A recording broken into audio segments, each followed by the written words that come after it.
안녕하세요. 이번 시간에는 이기적 리눅스 마스터 2급 리눅스 활용 파트에서 12번째 강의 응용 분야에 대해서 알아보도록 하겠습니다. 리눅스는 오픈소스로 되어 있고 호환성도 좋다 보니까 IT의 여러 분야에서 활용이 되고 있는데요. 우리가 일반적으로 사용하는 컴퓨터 말고 또 어떤 곳에서 응용이 돼서 사용되고 있는지 알아보겠습니다. 자, 먼저 리눅스를 활용한 기술들 동향에 대해서 알아볼게요.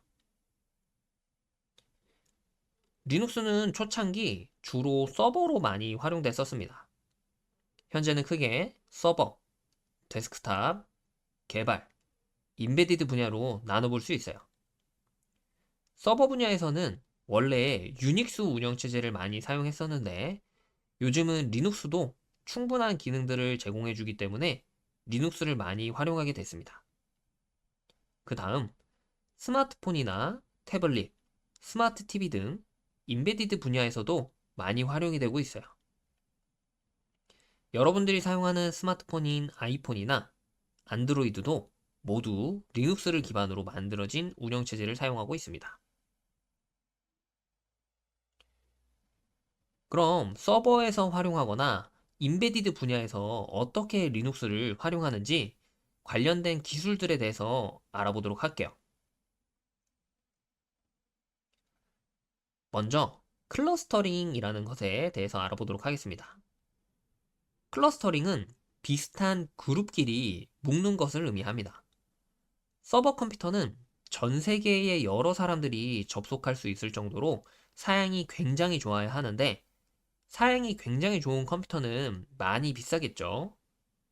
그래서 일반적인 컴퓨터 여러 대를 하나로 묶어서 여러 대의 컴퓨터로 작업을 나눠서 하거나, 아니면 이 컴퓨터를 마치 엄청 사양이 좋은 컴퓨터 하나처럼 보일 수 있도록 만들어내는 것이 클러스터링이에요.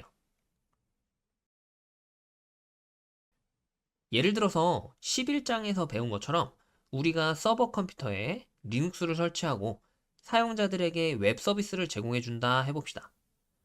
하지만 우리 컴퓨터가 한 대밖에 없다라고 하면 전 세계에 수천, 수만 명의 사람이 동시에 접속하게 되면 우리 컴퓨터는 이 사람들의 요청을 모두 처리하기는 힘들 거예요.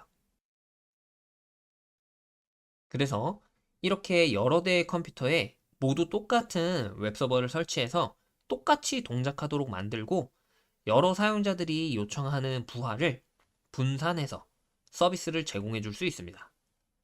실제 사용자들은 부하 분산 장치인 로드 밸런서를 통해서 서비스를 제공받기 때문에 실제 서버가 하나처럼 보일 수 있지만 실제 서버들은 이렇게 엄청 여러 대가 설정이 되어 있는 거죠.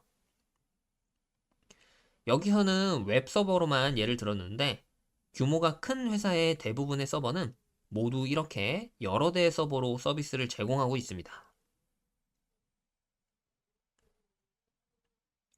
임베디드 시스템은 하드웨어와 소프트웨어가 결합된 시스템을 얘기하는데요. 스마트워치나 휴대용 게임기, 스마트폰 등 특수한 목적에 사용되는 곳에서 사용이 됩니다. 일반적으로 운영체제의 설정 자체를 변경하는 기능은 함께 탑재되어 있지 않고 미리 정해진 기능만 수행하도록 설정되어 있어요. 물론 실제 리눅스 운영체제를 기반으로 만들어진 것이기 때문에 일련의 작업을 하면 우리가 사용하는 리눅스처럼 이것저것 설치하고 설정을 할 수도 있지만 보통 그런 기능은 보안상 막혀 있을 수 있습니다. 자, 그럼 좀 더 다양한 활용 기술들에 대해서 알아볼게요. 우선 가상화에 대해서 알아보도록 하겠습니다. 가상화란 실제 물리적으로 존재하는 시스템 또는 장치를 프로그램으로 생성할 수 있는 기술을 의미합니다. 우리가 윈도우가 설치된 컴퓨터에서 버추얼 박스를 이용해서 가상 머신을 만들어서 그 가상의 컴퓨터에 리눅스 운영체제를 실습해서 했던 것처럼요. 컴퓨터 사양만 좋다면 가상 머신을 얼마든지 더 만들어서 리눅스 컴퓨터를 여러 대에 활용을 해볼 수도 있습니다. 이런 가상화는 컴퓨터만이 아니라 실제 CD, DVD와 같은 장치나 네트워크 장치 등 여러 가지를 다 프로그램을 통해서 컴퓨터 내의 파일로 만들 수 있습니다.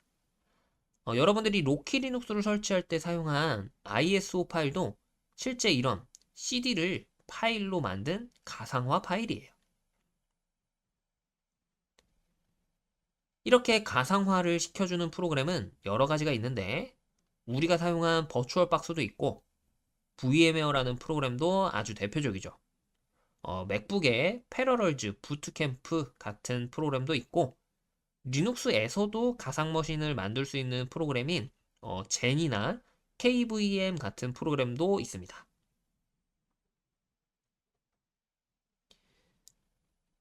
자, 우리가 가상 머신을 사용을 할 때 어떤 식으로 되는지 좀 더 자세히 봐보면 일반적으로 우리가 컴퓨터를 사용할 때는 실제 존재하는 CPU, 메모리, 하드디스크가 있는 컴퓨터에서 운영체제를 설치하고 거기서 프로그램을 실행해서 사용을 하는데 이런 가상화 프로그램들은 하이퍼바이저라는 프로그램을 이용해서 본체 컴퓨터에 존재하는 CPU, 메모리, 하드디스크를 조금씩 빌려서 하나의 가상 머신을 만드는 겁니다. 가상 머신도 가상이긴 하지만 CPU, 메모리, 하드디스크를 빌려와서 가상 머신의 부품처럼 존재하기 때문에 하나의 컴퓨터처럼 존재하는 것이죠. 가상의 컴퓨터도 컴퓨터이니까 사용하려면 운영체제를 이렇게 설치해야 하고 이 운영체제에서 프로그램을 실행해서 우리가 사용할 수 있는 거죠. 우리가 실습했던 리눅스 환경이 정확히 이렇게 동작했던 겁니다. 자, 근데 여기서 중요한 점은 이런 가상 머신은 프로그램으로 동작을 한다는 거예요. 그러다 보니까 프로그램의 여러 설정을 통해서 가상의 컴퓨터를 자동으로 생성을 할 수도 있고 여러 개를 한 번에 생성을 할 수도 있겠죠.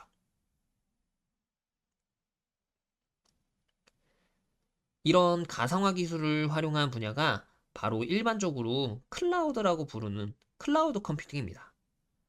클라우드 컴퓨팅은 인터넷을 통해서 다른 사람의 컴퓨터를 빌려서 사용하는 걸 의미합니다. 대표적인 클라우드 컴퓨팅 서비스를 제공하는 업체인 AWS를 예로 한번 설명을 드려볼게요. 자, 우리가 가지고 있는 컴퓨터는 사양이 너무 좋지 않고 한 대밖에 없어서 컴퓨터를 추가로 사용하고 싶은 상황이에요. 근데 컴퓨터를 구입하자니 너무 부담이 되는 상황일 때 이렇게 AWS와 같은 클라우드 컴퓨팅 서비스 제공 업체에게 컴퓨터를 빌려달라고 요청하는 거예요. 사용자로부터 이렇게 요청이 들어오면 클라우드 컴퓨팅 서비스 제공 업체는 바로 우리에게 서버를 빌려줍니다. 미리 컴퓨터를 이렇게 여러 대 가지고 있어서 가능한 걸까요?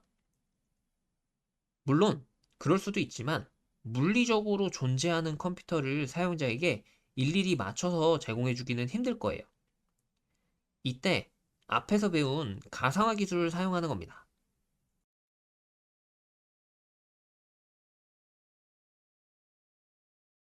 사용자로부터 서버를 빌려달라는 요청이 들어오면 클라우드 서비스 제공 업체는 업체가 가지고 있는 서버에서 하이퍼바이저를 이용해서 가상의 컴퓨터를 만듭니다. 그리고 이 가상의 컴퓨터를 인터넷을 통해 접속할 수 있도록 설정해 주는 거예요.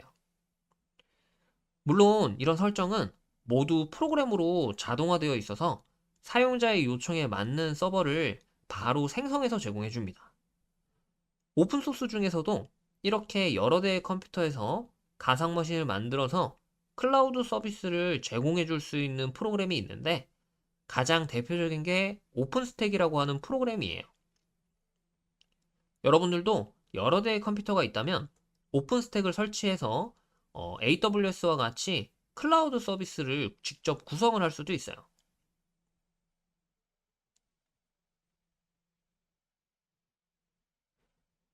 요즘은 클라우드 서비스 제공 업체에서 단순히 서버만 제공해 주는 것이 아니라 설치나 설정이 복잡한 프로그램을 직접 설치해서 제공을 해주기도 합니다.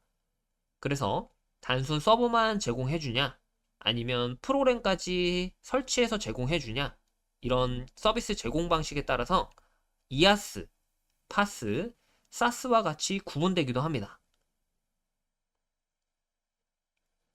그리고 이렇게 여러 대의 컴퓨터를 이용해서 활용되는 분야 중에 대표적인 분야가 추가로 또 빅데이터 분야가 있습니다. 빅데이터는 말 그대로 엄청 큰 데이터를 의미해요. 용량도 크고 내용도 많다 보니까 저장하기도 힘들고 데이터에서 원하는 내용을 찾고 뽑아내는 것도 힘들죠. 그래서 리눅스 서버 컴퓨터를 여러 대를 이용해서 이런 작업을 빠르게 처리하는 분야가 빅데이터입니다. 빅데이터는 3V, 나아가서 5V라고 해서 V로 시작하는 여러 가지 특징들을 가지고 있어요. 우선 볼륨, 규모가 엄청 커야 하고, 버라이어티, 종류가 다양해야 하고, 벨로시티, 속도가 빨라야 하고, 베라시티, 정확한 데이터여야 하고, 마지막으로 밸류, 가치가 있어야 한다입니다. 이렇게 빅데이터를 처리하는 대표적인 프로그램으로는 하둡이라는 프로그램이 있습니다. 하둡은 이렇게 여러 대의 컴퓨터에 연결된 여러 개의 하드디스크에 하둡 내에 있는 HDFS, 하둡 분산 파일 시스템을 이용해서 엄청 큰 용량의 파일을 나눠서 저장하고 여러 컴퓨터로 동시에 읽거나 쓰는 작업을 할 수 있는 프로그램이에요. 자, 이렇게 해서 마지막 강의로 리눅스가 어떻게까지 활용이 되고 있고, 얼마나 많은 기술들이 응용이 되고 있는지 알아봤습니다. 마지막 강의까지 듣느라 수고 많으셨고요. 이 강의를 듣는 모든 분들이 원하시는 결과를 이룰 수 있으면 좋겠습니다. 그럼 수고 많으셨습니다. 감사합니다.